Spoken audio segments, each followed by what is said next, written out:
In this video, we're going to look at how you can resize a diagram to fit onto a single sheet of paper, or if you prefer, over two or more sheets of paper. All family historian diagrams can be scaled to any size, so even if your diagram is considerably bigger than this one, you should still be able to fit it onto a single sheet of paper. The first thing to do is to choose the paper size you want, which you do by clicking on Print Setup on the File menu.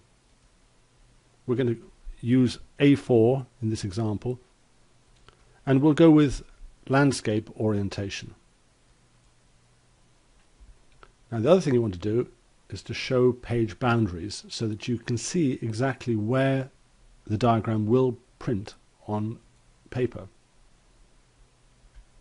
Now what this shows us, these dotted lines represent page boundaries. So each rectangle in this grid represents a printed sheet of paper. And what you can see here is that if you printed this diagram now, it would print over 6 sheets of paper. So how can we make it print over one sheet of paper?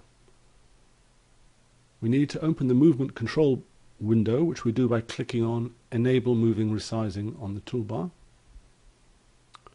And we can adjust the scale of the diagram by moving this slider or by typing the value that we want into that box. So I'll take the slider down and adjust the scale to 30%.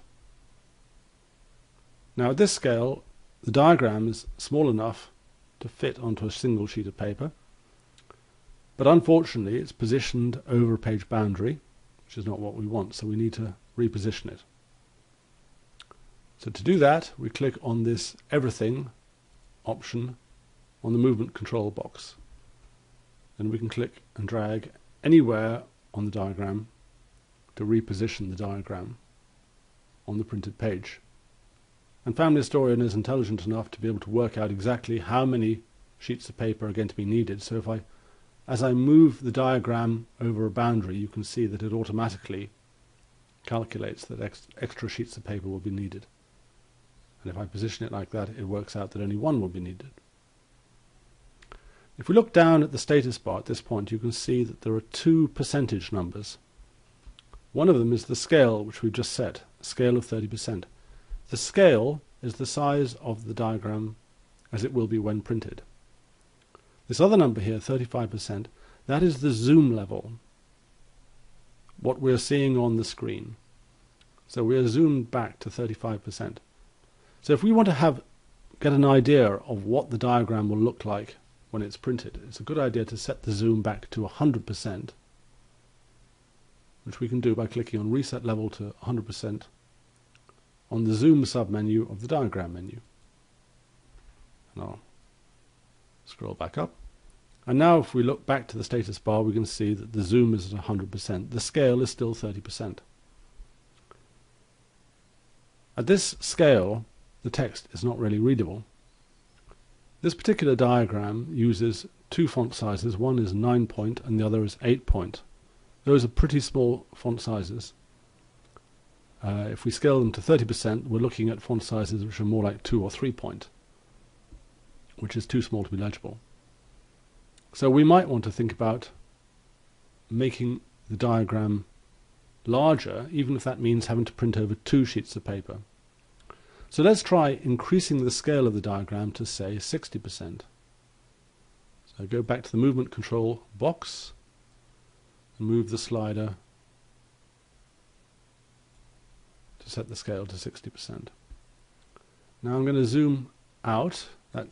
Here I'm zooming. This does not affect the scale. The scale is still 60%. I've just zoomed back. And we can see that at the moment, Family Historian will print that over 3 sheets of paper. That's no problem.